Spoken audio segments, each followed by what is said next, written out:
Hey guys, நம்ம இந்த ட்ராமாவோட next episode தான் பார்க்க போகிறோம்.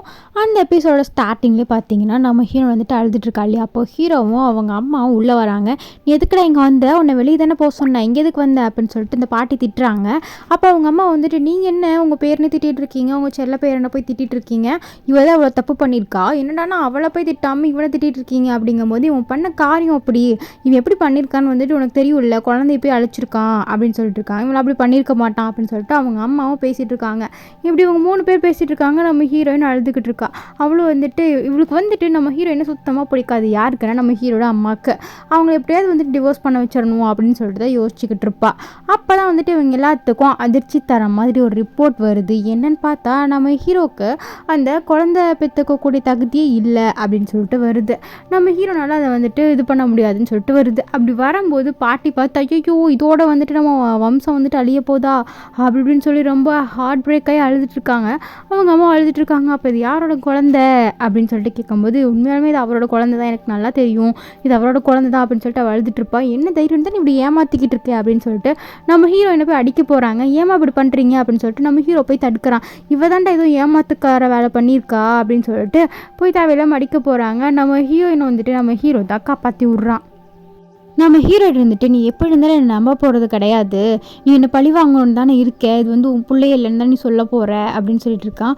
ஆமாம் நீ தானே ஏமாற்றிருக்க அப்படின்னு சொல்லிட்டு நம்ம ஹீரோ சொல்கிறான். உடனே வந்துட்டு அப்புறம் எதுக்கு என்ன உயிரோட வச்சிருக்கேன், என்னை கொன்று, எனக்கு வாழவே பிடிக்கல, நீ பண்ணுற டார்ச்சரில் நான் செத்து போயிடலான் இருக்கேன், தயவு செஞ்சு என்னை கொன்று அப்படிங்கும்போது நம்ம ஹீரோவும் போய் கழுத்து நெரிக்கிறான். அப்போ அவங்க அம்மா இருந்துட்டு இவ்வளோ கொண்டு நீ போய் ஜெயிலில் உட்காந்துட்டு நாங்களும் என்னடா பண்ணுறது அப்படின்னு சொல்லிட்டு அவளை விடு அப்படின்னு சொல்லிட்டு அவளை அந்த கருத்து நடிச்சிட்டு இருக்கிறத வந்துட்டு அப்படியே பிடிச்சி இழுத்துட்டு போயிடுறாங்க. அப்போ ஒரு நர்ஸ் இருக்காங்க இல்லையா, அவங்க பேசிக்கிட்டு இருக்காங்க. இந்த மாதிரி ஹீரோக்கு இந்த மாதிரி ஒரு விஷயமாமா அப்படின்லாம் சொல்லிட்டு பேசிகிட்டு இருக்காங்க. இவ வந்துட்டு தான் ஏமாற்றிட்டு இருக்கா, இவ தான் சீட் பண்ணியிருக்கா, இது வந்து அவரோட குழந்தையே இல்லையாம்மா அப்படிங்கிற மாதிரிலாம் பேசிக்கிட்டு இருக்காங்க. இது எல்லாமே அவங்க அம்மா கேட்டுடுறாங்க. அவங்க அம்மா கேட்டுட்டு ரொம்ப சோகமாக ஃபீல் பண்ண ஆரம்பிச்சிடுறாங்க.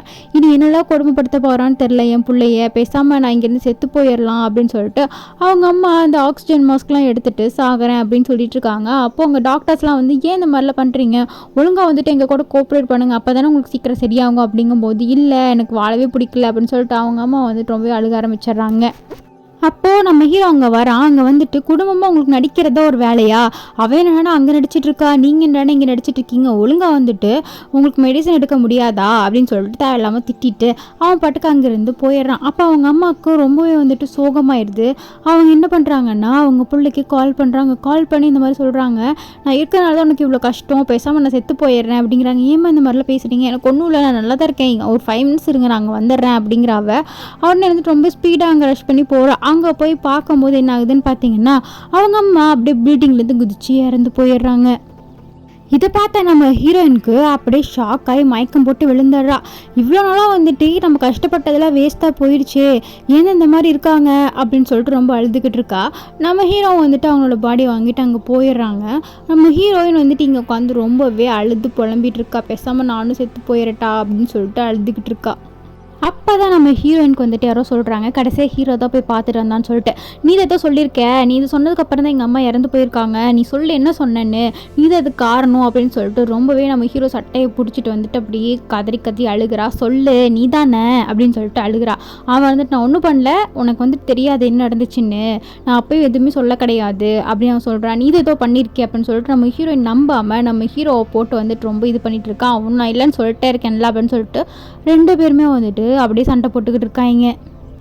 நம்ம ஹீரோயின் சண்டை போட்டு அப்படியே மயக்கம் போட்டு விழுந்துடுறா. நம்ம ஹீரோயினை வீட்டுக்கு தூக்கிட்டு வரான். இவளையாண்டா தூக்கிட்டு வர அப்படின்னு சொல்லிட்டு அவங்க அம்மா கேட்கும்போது இல்லை நீங்கள் தலையிடாதீங்க அப்படின்னு சொல்லிடுறான். அவன் இவன் திருந்த மாட்டான் அப்படின்னு சொல்லிட்டு அவங்க அம்மா போகும்போது நம்ம ஹீரோவை ஒன் சைடாக லவ் பண்ணிட்டு இருக்காள். அவள் வரா, நிறைய கிஃப்ட்ஸ்லாம் வாங்கிட்டு வரா. நம்ம பாட்டிக்கு சுத்தமாக பிடிக்கல. அவங்க பாட்டுக்கு ஒரு வாக்கில் அப்படியே மெதுவாக நடந்து வந்துட்டு இருக்காங்க.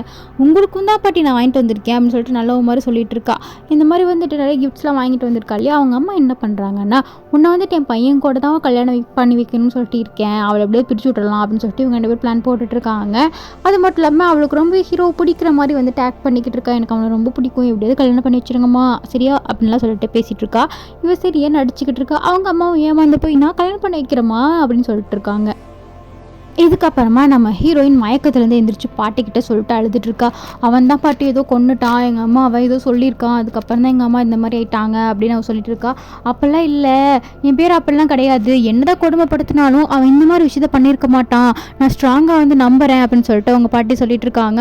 அவளும் ரொம்ப அழுதுட்டு இருக்கா. இல்லை என்னால் முடியல, என் குழந்தையும் போயிடுச்சு, இப்போ எங்கள் அம்மாவும் போயிடுச்சு, கடைசியில் என்னையும் கொண்டுருவான் அவன், பேசாமல் கொன்னா கூட சந்தோஷமாக நான் இருப்பேன் அப்படின்னு சொல்லிட்டு இருக்கா. இப்போ பாட்டி பேசிட்டு வெளியே வரும்போது பார்த்தா இவ எல்லாத்தையும் ஒட்டி கேட்டுட்டு இருக்கா. பாட்டி இருந்துட்டு கேட்குறாங்க, எல்லாத்தையும் இன்னும் ஒட்டு கேட்டுட்டு இருக்கியா, உனக்கு ஒரு வேலை பொழப்பு இல்லையா அப்படின்னு சொல்லிட்டு சாமியாக கேட்குறாங்க. அவள் இருந்துட்டு நானும் ஒட்டு கேட்கலையே, நான் சும்மா தான் நின்றுக்கிட்டு இருந்தேன் அப்படின்னு இருக்காங்க. இப்படி இவங்க ரெண்டு பற்றி பிரித்து நீ கல்யாணம் பண்ணிக்கணும்னு நினைக்கிறியோ, உனக்கே அது கரெக்டாக இருக்கா அப்படின்னு சொல்லி கேட்கும்போது, ஆமாம் வேறு என்ன பண்ணுறது, எனக்கு அவர் பிடிச்சிருக்கு, இவ தேவையில்லாமல் வாழ்க்கையில் வந்திருக்கா, அவரோட வாழ்க்கையில் இவ்வளோ வந்துட்டு எப்படியாவது நான் இது பண்ணணும் அப்படின்னு சொல்லிக்கிட்டு இருக்கா. இப்படி பாட்டிகிட்ட சொல்லும்போது பாட்டிக்கு ரொம்ப கோவம் வருது. இவங்க ரெண்டு பேருமே சண்டை போட்டுக்கிட்டு இருக்காங்க. அப்போ பாட்டி வந்துட்டு ரொம்ப அவளை திட்டி விட்டுறாங்க. அவளுக்கு வந்துட்டு ரொம்பவே டென்ஷன் ஆயிடுது. என்னையும் கை நீட்டி அறையிறியா அப்படின்னு சொல்லிட்டு பாட்டி இவனும் சண்டை போட்டுருக்கும்போது பாட்டியை அப்படியே ஸ்டெப்ஸில் கீழே தள்ளி விட்டுறா. பாட்டி கீழே விழுந்த சவுண்டு நல்லா சத்தம் போட ஆரம்பிச்சிட்டாங்க. அப்போன்னு பார்த்தா அவளுக்கு என்ன பண்ணுறதுன்னு தெரில, ரொம்ப ஷாக்காகி நின்றுட்டுருக்கா. அப்போ நம்ம ஹீரோயினும் ஓடி வரா. என்னாச்சு பாட்டி அப்படின்னு சொல்லிட்டு அவங்க அம்மா அதுக்கப்புறமா தான் வராங்க. வந்தோடனே இந்த பாருங்கம்மா, இவள் வந்துட்டு பாட்டியை தள்ளி விட்டுட்டா, இவங்க ரெண்டு பேரும் ஏதோ பேசிகிட்டு இருந்தாங்க சண்டை போடுற மாதிரி, அதுக்கப்புறமா பாட்டி ஏதோ சொல்லியிருப்பாங்க போல், அவள் தான் கீழே தள்ளி விட்டுட்டாமா அப்படின்னு சொல்லிட்டு சரியான பொய்க்காரி ஏமாத்துற மாதிரியே சொல்லிடுறா. அவங்க அம்மாவை நம்பிடுறாங்க.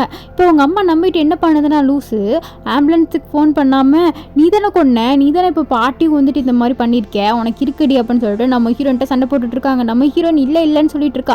அவ என்னதான் சொன்னாலும் அவங்க அம்மா நம்ப மாட்டுறாங்க. அவளுக்கு செம கடுப்பாயிருது. ஃபோனை பிடுங்கி ஆம்புலன்ஸுக்கு நம்ம ஹீரோயினை கால் பண்ணி விட்டுறாங்க. நம்ம ஹீரோயின் வந்துட்டு கால் பண்ணி விட்டுறாங்களே, அதுக்கப்புறமா பாட்டிக்கு எதுவும் ஆகக்கூடாது அப்படின்னு சொல்லிட்டு வேண்டிகிட்டு இருக்கா. நம்ம ஹீரோ வந்துட்டு அங்கே வந்ததுக்கப்புறமா வந்துட்டு டாக்டர் என்ன சொல்கிறாங்கன்னா, பாட்டி வந்து கோமா ஸ்டேஜ் போயிட்டாங்க அப்படின்னு சொல்லிடுறாங்க. என்னது கோமா ஸ்டேஜ் போயிட்டாங்களா அப்படிங்கும்போது இவளுக்கு ரொம்ப சந்தோஷம் ஆயிடுது. பாட்டி வந்துட்டு எப்படி இருந்தாலும் பேச மாட்டாங்க, சாகலனாலும் பிரச்சனை இல்லை அப்படின்னு சொல்லிட்டு அவள் யோசிச்சுட்டு இருக்கா. நம்ம ஹீரோயின் சொல்கிறான், நான் எதுவுமே பண்ணல, நான் வந்துட்டு சத்தம் கேட்டு தான் எந்திரிச்சு வந்தேன், பாட்டி நான் கொல்லலை அப்படின்னு சொல்கிறான். ஆனால் நம்ம ஹீரோ நம்பவே இல்லை. சரி நான் தான் வந்துட்டு இந்த மாதிரி பண்ண நினச்சிக்கோ, என்னை கொண்டுரு அப்படின்னு சொல்லி கேட்டுட்ருக்கா. அவளும் வந்துட்டு இவ்வளோ கொண்டுருங்க, இவ எதுக்கு தேவையில்லாமல் இருந்துட்டு பேசாமல் டிவோர்ஸ் வாங்கிடலாம் அப்படின்லாம் சொல்லிட்டு இருக்கா. நம்ம ஹீரோ டிவோர்ஸ் தர மாட்டேங்கிறா. எல்லாருமே நம்ம ஹீரோனை போட்டு திட்டிகிட்டு இருக்காங்க. அவளை ஏதாவது பண்ணணும், அவளை அரெஸ்ட் பண்ண சொல்லணும், அவளை வந்துட்டு ஜெயிலில் பிடிச்சி கொடுத்துடலாம் அப்படின்லாம் பேசிகிட்டு இருக்காங்க. நம்ம ஹீரோயின் என்ன சொன்னாலும் அவங்க நம்ப மாட்டேறாங்க இல்லையா. நம்ம ஹீரோயினும் ஆமாம் என்னை ஜெயிலில் பிடிச்சி கொடுத்துருங்க, நான் அங்கேயே போய் இருந்துக்கிறேன் அப்படின்னு சொல்கிறா. உன்னை ஜெயிலில் தாண்டி பிடிச்சி கொடுக்கணும், நீ பண்ண காரியத்துக்கு நீ வெளியே சுற்றிக்கிட்டு இருப்ப அப்படின்னு சொல்லிட்டு நம்ம ஹீரோ ரொம்ப டாக்ஸிக்காக பிஹேவ் பண்ணுறான். நம்ம ஹீரோயினை பார்த்தாலே அவனுக்கு பிடிக்க மாட்டேங்குது. ரொம்பவே டாக்ஸிக்கான பிஹேவியராக இருக்குது, ரொம்பவே கேவலமாகவும் இருக்குது. நம்ம ஹீரோயின் சரி எப்படியாவது என்னை கொன்று இல்லாட்டி எங்கேயாவது என்னை கொண்டு போய் விட்டுரு, எனக்கு இந்த வாழ்க்கையே வேண்டாம் அப்படின்னு சொல்லிக்கிட்டு இருக்கா. இதுக்கப்புறமா வந்துட்டு இவங்களோட ஃப்ளாஷ்பேக்கை காட்டுறாங்க. என்னென்னா நம்ம ஹீரோயின் இருந்துட்டு முதல்லேருந்தே லவ் பண்ணிகிட்ருப்பான் நம்ம ஹீரோவை. அவனுக்காக ஒரு பொம்மையெல்லாம் வாங்கி கொடுப்பா. நம்ம ஹீரோ என்ன பண்ணுறான்னா கண்டுக்காத மாதிரியே இருக்கான். சின்ன வயசுல அதே மாதிரி தான் ரொம்ப திமிர்த்தனமாக இருக்கான். நம்ம ஹீரோயின் என்ன தான் வந்துட்டு அவன்கிட்ட பேச போகலாம் அப்படின்னு சொல்லிட்டு போனாலும் அவன் என்ன பண்ணுறான்னா கண்டுக்காத மாதிரியே போயிடுறான். அவன் வாங்கிட்டு அந்த பொம்மையை கூட தூக்கி கீழே போட்டு போயிடுவான். அதெல்லாம் நினச்சி பார்த்தா அவள் அழுதுகிட்டு இருக்கான். அவன் முன்னாடியிருந்தே அவன் இப்படி தான் இருந்திருக்கான், நம்ம தான் தேவையில்லாமல் ஃபீலிங்ஸ் வளர்த்துக்கிட்டு இருந்திருக்கோம் அப்படின்னு சொல்லிட்டு நம்ம ஹீரோயின் வந்துட்டு ரொம்பவே சோகமாக இருக்கா. இங்கே நம்ம ஹீரோ என்ன பண்ணுறான்னா சரியான குடிச்சிட்டு இருக்கான். அவங்க அம்மா இறந்து போனது ஒன்று, அதுக்கப்புறமா பாட்டி இந்த மாதிரி கோமா ஸ்டேஜுக்கு போயிட்டாங்கல்ல, அதையும் யோசிச்சுட்டு அவன் ரொம்பவே ஃபீலிங்கில் இருக்கான். என்ன பண்ணுறேன்னு தெரியாமல் குடிச்சிக்கிட்டு இருக்கான். அப்போ அசிஸ்டன்ட் வந்துட்டு நீங்கள் ரொம்ப குடிக்கிறீங்க, இது ரொம்ப தப்பாக இருக்குது அப்படின்னு சொல்லும்போது வேறு என்ன பண்ணுறது, எனக்கு என்ன பண்ணுறதுனே தெரில அப்படின்னு சொல்லிட்டு இருக்கும்போது அங்கே என்ன பண்ணுறாங்கன்னா நம்ம ஹீரோ இருக்கும்போது அவங்க அம்மாவும் அந்த ஒன் சைடாக லவ் பண்ணுறாள் அவளும் வரா. நீ என்ன இங்கே குடிச்சு உடம்புக்கு எடுத்துக்கிட்டு இருக்க, அதான் அவளை பிடிச்சி ஜெயிலில் கொடுக்க போகிறோம்ல, அப்புறையே நீ இந்த மாதிரிலாம் பண்ணிக்கிட்டு இருக்க, நீ பேசாமல் இவளை கல்யாணம் பண்ணிக்கோ அப்படிங்கிறாங்க. என்னால் இப்போ அவளை கல்யாணம் பண்ணிக்க முடியாது அப்படின்னு அவன் சொல்கிறான். பேசாமல் டிவோர்ஸ் வாங்கினதுக்கப்புறம் கல்யாணம் பண்ணிக்கலாம்ல அப்படின்னு அவள் கேட்கும்போது டிவோர்ஸே நான் தரமாட்டேன் அவளுக்கு, அப்புறம் எப்படி உன்னை கல்யாணம் பண்ண முடியும் அப்படின்னு சொல்லிட்டு அவன் சொல்கிறான். இல்லை எனக்கு உங்களை தான் கல்யாணம் பண்ணிக்கணும் அப்படின்னு வந்துட்டு அவள் சொல்லிக்கிட்டு இருக்கா. நம்ம ஹீரோ முடியாது அப்படிங்கிற மாதிரி சொல்கிறான். அவங்க அம்மாவுக்கும் டென்ஷன் ஆகுது. இவன் ஆஃபீஸ் போகும்போது என்ன ஆகுதுன்னு பார்த்தீங்கன்னா எல்லாரும் பேச ஆரம்பிச்சிடுறாங்க. இந்த மாதிரி அவங்க ஒய்ஃபே வந்துட்டு கீழே தள்ளி விட்டுட்டாங்களாமா அப்படின்லாம் வந்துட்டு சொல்லிட்டு இருக்காங்க நிறைய பேர். அதெல்லாம் கேட்டு நம்ம ஹீரோக்கு ஒரு மாதிரி ஆயிடுது. அதனால நம்ம ஹீரோ வந்துட்டு ஒரு முடிவு எடுக்கிறான். என்னன்னா, நம்ம இங்கே இருக்கவே கூடாது. அவள் வந்துட்டு ஜெயில் போனதுக்கப்புறமா நம்ம அப்ராட் போகிறேன், நான் அங்கே போய் என் பிஸ்னஸை பார்த்துக்க போகிறேன் அப்படின்னு சொல்கிறான். இது கேட்ட செக்ரட்டரி வந்துட்டு என்னது அப்படின்னு சொல்லிட்டு யோசிக்கிறான். என்னன்னு பார்த்தா நம்ம ஹீரோயின் வந்துட்டு நம்ம ஹீரோவும் லவ் பண்ணியிருப்பான். என்னன்னு பார்த்தா அவள் தங்கச்சி கூட டெய்லியும் அவன் வந்துட்டு பேசிகிட்டு இருப்பாள் இல்லையா ஹீரோயின். அப்போ இருந்துட்டு ஒரு நாள் வராமல் இருந்தால் கூட நம்ம ஹீரோ வந்துட்டு கேட்குறான், என்னாச்சு இன்னைக்கு உன் ஃப்ரெண்டு வரலையா, நீ போய் அவகிட்ட பேசலையா அப்படின்லாம் கேட்டிருப்பான். நம்ம ஹீரோக்கும் சின்ன வயசுலேருந்தே ஃபீலிங்ஸ் இருந்திருக்கும். ஆனால் திமிர் பண்ணுற மாதிரி காட்டிகிட்டு இருந்திருப்பான். இப்போ வந்துட்டு ஒரு விஷயத்த காட்டுறாங்க. என்னென்னா, இந்த ஒன் சைடாக லவ் பண்ணுறா இல்லையா, அவள் தான் வந்துட்டு நம்ம ஹீரோவோட தங்கச்சி மாதிரி இருப்பா இல்லையா, அவகிட்ட போய் நீ லவ் பண்ணுறத வந்துட்டு நம்ம ஹீரோயின்ட்ட சொல்லிடு அப்படிங்கிற மாதிரி சொல்லியிருப்பா. அவகிட்ட சொல்லிடு, அவள் புரிஞ்சுப்பா அப்படின்னு சொல்லியிருப்பா. இல்லை நான் சொல்லலை, நான் எதுக்கு சொல்லணும் அப்படிங்கும்போது நீ சொன்னீங்கன்னா அவள் புரிஞ்சுப்பா, அவளே வந்துட்டு ஒரு ஸ்பேஸ் கொடுத்துருவா இல்லையா அவங்க 2 பேத்துக்கும் அப்படின்னு சொல்லும்போது சரி நான் அவள்கிட்ட பேசி பார்க்குறேன் அப்படின்னு சொல்லிட்டு நம்ம ஹீரோட தங்கச்சி இருக்கா இல்லையா, அதனால தான் வந்துட்டு நம்ம ஹீரோயினை கூப்பிட்டுருப்பா. இப்படி இவங்க 2 பேரும் வந்துட்டு பேசிகிட்டு இருப்பாங்க இல்லையா. அவங்க மீட்டிங் நடக்கிறதுக்கு காரணமே இவ தான். அந்த மீட்டிங் நடக்கிறதுக்கு முன்னாடியே போய் எண்ணெயெல்லாம் இருக்கு இல்லையா, அதை போய் ஊற்றி வச்சிருப்பா. எதுக்குன்னா 2 பேரும் கீழே விழுந்து சாகணும், அப்போ தான் வந்துட்டு ஹீரோ வந்துட்டு இவ்வளோ கிடைப்பான் அப்படின்னு சொல்லிட்டு ஒரு கேவலமான ஒரு பிளானை போட்டிருப்பா. இதோடைய இந்த எபிசோட் முடியுது. இவனால தான் இந்த பிரச்சனையும் நடந்திருக்கும். மறக்காமல் சப்ஸ்கிரைப் பண்ணி வச்சுக்கோங்க.